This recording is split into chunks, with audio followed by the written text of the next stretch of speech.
ഓ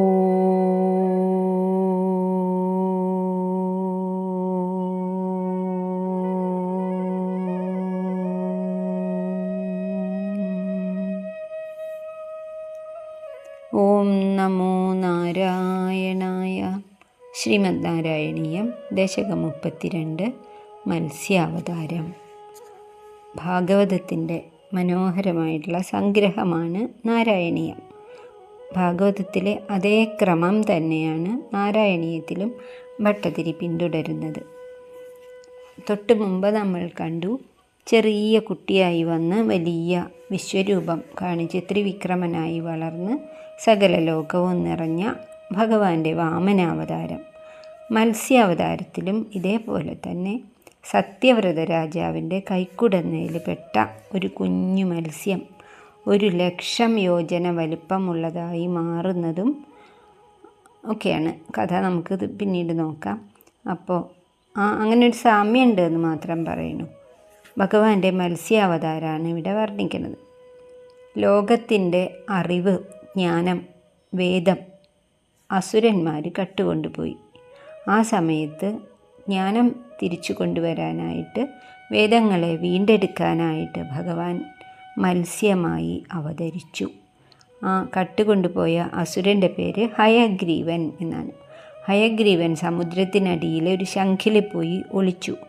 ഭഗവാൻ സമുദ്രത്തിൻ്റെ അടിയിലേക്ക് ഇറങ്ങിച്ചെന്ന് ഹയഗ്രീവനെ വധിച്ച് വേദങ്ങളെ വീണ്ടെടുത്ത് ബ്രഹ്മാവിനെ ഏൽപ്പിച്ചു.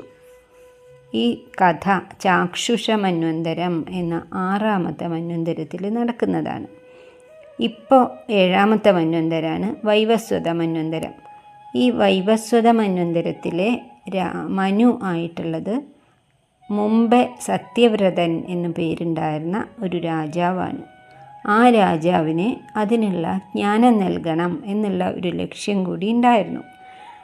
ഒപ്പം തന്നെ യഥാർത്ഥത്തിലുള്ള ഗുരു ഭഗവാനാണ് എന്ന് നമുക്കൊക്കെ മനസ്സിലാക്കി തരുന്ന സത്യവ്രതൻ്റെ സ്തുതിയും ഇതിലുണ്ട്. 1ാമത്തെ ശ്ലോകം നോക്കാം. പുരാ ഹയഗ്രീവ മഹാസുരേണ ഷഷ്ടാന്തരാന്തോദ്യതകാണ്ഡകൽപ്പേ നിദ്രോന്മുഖ ബ്രഹ്മമുഖാത് ഹൃതേഷു വേദേഷു അധിൽസ കില മത്സ്യരൂപം. ഭഗവാനെ, അങ്ങയുടെ മത്സ്യരൂപത്തെക്കുറിച്ചാണ്, മത്സ്യാവതാരത്തെക്കുറിച്ചാണ് ഇനി ഞാൻ പറഞ്ഞു കേൾപ്പിക്കാൻ പോണത്. പുരാ, വളരെ പണ്ട്, ഹയഗ്രീവ മഹാസുരേണ, ഹയഗ്രീവൻ എന്നു പേരായിട്ടുള്ള ശക്തനായിട്ടുള്ള ഒരു അസുരനുണ്ടായിരുന്നു. ആ അസുരനാൽ ഷഷ്ടാന്തരം 6ാമത്തെ മന്വന്തരത്തിൻ്റെ ഒടുവിൽ, അന്ത്യത്തിൽ, ഉദ്യത് അകാണ്ഡകൽപ്പേ, അകാണ്ഡകൽപ്പം എന്ന് പറഞ്ഞാൽ നൈമിത്തിക പ്രളയം, സകല ലോകങ്ങളും വെള്ളം കൊണ്ട് മൂടി, ഉദ്യത് എന്ന് പറഞ്ഞാൽ അങ്ങനെ സംഭവിച്ചു. നിദ്രോന്മുഖ ബ്രഹ്മമുഖാത്, ആ പ്രളയ സമയത്ത് ഉറക്കത്തിനുള്ള ഒരുക്കമായിരുന്ന, നിദ്രോന്മുഖമായിരുന്ന, ഉറങ്ങാൻ തുടങ്ങിയിരുന്ന ബ്രഹ്മാവിൻ്റെ മുഖത്ത് നിന്നും ഹൃതേഷു വേദേഷു, 4 വേദങ്ങളെയും അപഹരിച്ചു ഈ ഹയഗ്രീവ മഹാസുരൻ. ആ സമയത്ത് അതിനെ വീണ്ടെടുക്കാനായിട്ട് അധിൽസ കില മത്സ്യരൂപം, അല്ലയോ ഭഗവാനെ, അവിടുന്ന് മത്സ്യ ശരീരം സ്വീകരിച്ചുവല്ലോ. ഓരോ മന്വന്തരത്തിൻ്റെയും അവസാനം പ്രളയമുണ്ടാകും. അതിനാണ് നൈമിത്തിക പ്രളയം എന്ന് പറയുക. മന്വന്തരം എന്ന് പറഞ്ഞാൽ ഒരു മനു ഭരിക്കുന്ന കാലം. ആകെ 14 മനുക്കളാണ് ഉള്ളത്.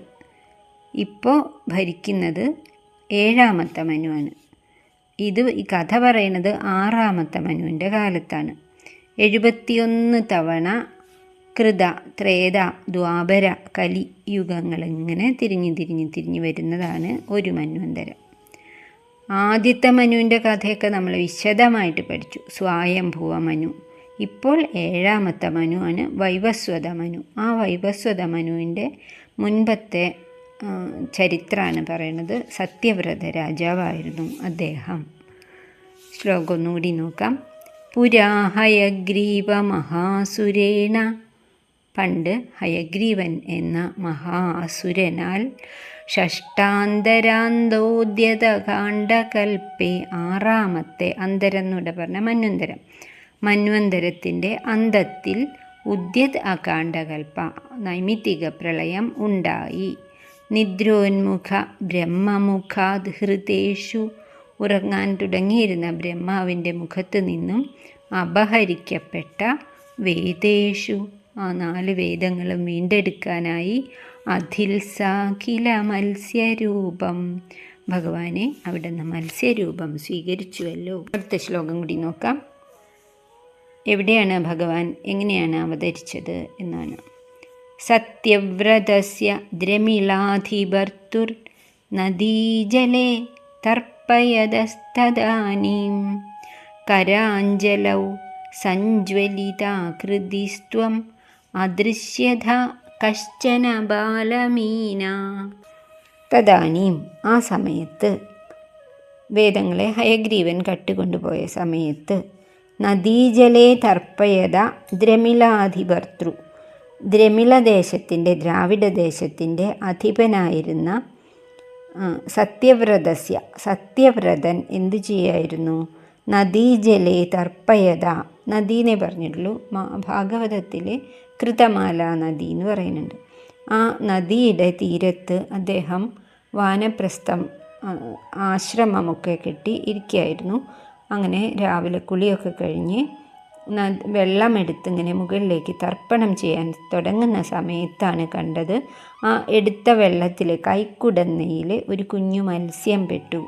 അയ്യോ, ഈ മത്സ്യത്തിന് വിഷമാവുമല്ലോ എന്ന് വിചാരിച്ച് അദ്ദേഹം അത് നദിയിലേക്ക് തന്നെ ഒഴിക്കാൻ തുടങ്ങിയപ്പോഴേക്കും ഈ മത്സ്യം സംസാരിച്ചു എന്നൊക്കെയാണ്. എന്നെ വെള്ളത്തിലേക്കിടല്ലേ, വലിയ ജന്തുക്കൾ എന്നെ ഭക്ഷിക്കും എന്നൊക്കെ. അങ്ങനെ തർപ്പയത ദ്രമിളാധിപർത്തൃ, ദ്രമിള രാജ്യത്തിൻ്റെ രാജാവായിട്ടുള്ള സത്യവ്രതസ്യ കരാഞ്ജലൗ, സത്യവ്രതൻ്റെ കൈക്കുടന്നയിൽ, കരാഞ്ജലൗ സംജ്വലിതാകൃതി, ഉജ്ജ്വലിക്കുന്ന ഭംഗിയോട് കൂടിയിട്ടുള്ള, കശ്ചന ബാലമീന, ഒരു മത്സ്യക്കുട്ടിയായിട്ട്, ത്വം അദൃശ്യത, ഭഗവാനെ അങ്ങ് പ്രത്യക്ഷപ്പെട്ടുവല്ലോ. ആ സമയത്ത് കൃതമാല നദിയിൽ തർപ്പണം ചെയ്തുകൊണ്ടിരുന്ന സത്യവ്രത രാജാവിൻ്റെ കൈക്കുമ്പിളിലെ വെള്ളത്തിൽ വലിയ ശോഭയോട് കൂടിയിട്ടുള്ള ഒരു കൊച്ചു മത്സ്യമായിട്ട് ഭഗവാൻ അവതരിച്ചു. അതാണ് ഭഗവാന്റെ മത്സ്യാവതാരം. ശ്ലോകം കൂടി നോക്കാം. സത്യവ്രതസ്യ ദ്രമിളാധിപർത്തുർ നദീജലേ തർപ്പയതസ്തദാനീം കരാഞ്ജലൗ സഞ്ജ്വലിതാകൃതിസ്ത്വം അദൃശ്യത എന്ന് പറഞ്ഞാൽ കണ്ടു. കശ്ചന ബാലമീന, ഒരു കൊച്ചു മീനിനെ കണ്ടു സത്യവ്രത രാജാവ്. അടുത്ത ശ്ലോകം കൂടി നോക്കാം. ആ രാജർഷി പെട്ടെന്ന് ഈ മത്സ്യക്കുട്ടിയെ കണ്ടിട്ട് വെള്ളത്തിലേക്ക് തന്നെ ഇടാൻ തുടങ്ങിയപ്പോൾ ആ മത്സ്യം വളരെ ഭയപ്പെട്ടുകൊണ്ട് പറഞ്ഞു, എന്നെ വെള്ളത്തിലിടരുത്, വലിയ മത്സ്യങ്ങൾ എന്നെ ഭക്ഷിക്കും, എനിക്ക് പേടിയുണ്ട് എന്ന്. അപ്പോൾ രാജാവ്, പണ്ട് ഭരത രാജാവ് മാൻകുട്ടിയെ ആശ്രമത്തിലേക്ക് കൊണ്ടുപോയതുപോലെ ഈ കുഞ്ഞു മത്സ്യത്തിനെ തൻ്റെ കമണ്ടലുവിലാക്കിയിട്ട് ആശ്രമത്തിലേക്ക് കൊണ്ടുപോയി. പിറ്റേ ദിവസം നോക്കിയപ്പോഴേക്കും കമണ്ടലു നിറഞ്ഞു, വലുതായി മത്സ്യം. അപ്പോൾ വേഗം അതിനെ വലിയൊരു വട്ടപാത്രത്തിലിട്ടു. അവിടെ നിന്ന് അതും നിറഞ്ഞപ്പോൾ എന്നെ രക്ഷിക്കൂ, എനിക്കിതിൽ സ്ഥലമില്ല എന്നൊക്കെ ആ മത്സ്യം പറയാൻ തുടങ്ങിയപ്പോൾ കിണറ്റിൽ കൊണ്ടുപോയിട്ടു, അവിടെ നിന്ന് കുളത്തിലിട്ടു, അവിടെ നിന്ന് സരസിൽ തടാകത്തിലിട്ടു. 1,00,000 യോജന വലിപ്പമുള്ള തടാകമാണ്. പക്ഷേ അപ്പോഴും ഈ മത്സ്യം അതിനേക്കാളും വളർന്നു. എനിക്കൊന്ന് തിരിയാൻ പോലും ഇതിൽ സ്ഥലമില്ല രാജാവേ, എന്നെ അതിരുകളില്ലാത്തൊരു സ്ഥലത്ത് കൊണ്ടുപോയി ഇടൂ എന്ന് പറഞ്ഞു. രാജാവ് അങ്ങനെ മത്സ്യക്കുട്ടിയെ സമുദ്രത്തിൽ തന്നെ കൊണ്ടുപോയി ഇടുന്നതാണ് ഇനിയുള്ള ഭാഗം. ക്ഷിപ്തം ജലേ ത്വാം, ക്ഷിപ്തം എന്ന് പറഞ്ഞാൽ നിക്ഷേപിച്ചു, ജലേ വെള്ളത്തിൽ, ത്വാം ചകിതം വിലോക്യ, കാരണം വെള്ളത്തിലിടാൻ തുടങ്ങിയപ്പോൾ ചകിതമായി വല്ലാതെ പേടിച്ചു ആ മത്സ്യക്കുട്ടി. വിലോക്യ എന്ന് കണ്ടപ്പോൾ നിന്നെ അമ്പുപാത്രേണ തൻ്റെ ആ അമ്പുപാത്രത്താൽ കമണ്ഡലുവിൽ നിന്നെ കൊണ്ടുപോയി നയിച്ചു. എങ്ങോട്ട്? സ്വഗേഹം ആശ്രമത്തിലേക്ക് കൊണ്ടുപോയി. ഹേ വിഭോ ത്വം സ്വൽപ്പൈ അഹോഭി ഏതാനും ദിവസം കൊണ്ട് തന്നെ അവിടുന്ന് ഏതൊക്കെ പാത്രത്തിലിട്ടോ അതിലൊക്കെ നിറഞ്ഞു കവിഞ്ഞു. കലശീം കൂപം വാപീം സരച്ച ആദ്യം ആ കുഞ്ഞ് ജലപാത്രം, പിന്നെ കൂപം കിണർ, പിന്നെ വാപി കുളം, സരച്ച പിന്നെ സരസ്, ആനശിഷേ എല്ലാം നിറഞ്ഞ് വ്യാപിക്കുകയാണല്ലോ ഉണ്ടായത്. ആ നദിയിൽ കൃതമാല എന്ന നദിയിൽ നിന്നും കൈക്കുമ്പിളിലെ വെള്ളത്തിൽ പെട്ട ആ മത്സ്യക്കുട്ടിയെ രാജർഷിയായിട്ടുള്ള ഋഷിതുല്യനായ രാജാവായ സത്യവ്രതൻ നദിയിൽ തന്നെ ഇടാൻ തുടങ്ങിയതും നിക്ഷേപിക്കാൻ തുടങ്ങിയതും പേടിച്ചതായി മനസ്സിലാക്കിയപ്പോൾ ആ മത്സ്യക്കുട്ടി അപേക്ഷിക്കുകയും ചെയ്തു. അതനുസരിച്ച് അതിനെ തൻ്റെ കമണ്ഡലുവിലാക്കി ആശ്രമത്തിലേക്ക് നയിച്ചു എന്ന് പറഞ്ഞാൽ കൊണ്ടുപോയി. ഭഗവാനെ, അവിടത്തേക്ക് ഏറ്റവും ചെറുതാവാനും പറ്റും, അണോരണീയാൻ മഹതോ മഹീയാൻ ഏറ്റവും വലുതാവാനും പറ്റും. അതൊന്നും അപ്പോൾ രാജാവ് ആലോചിച്ചില്ല. വലിയൊരു വട്ടപാത്രത്തിലേക്ക് മാറ്റി, പിന്നെ കിണറ്റിലേക്ക് മാറ്റി, കുളത്തിലേക്ക് മാറ്റി, വലിയൊരു സരസിലേക്ക് കൊണ്ടുപോയി.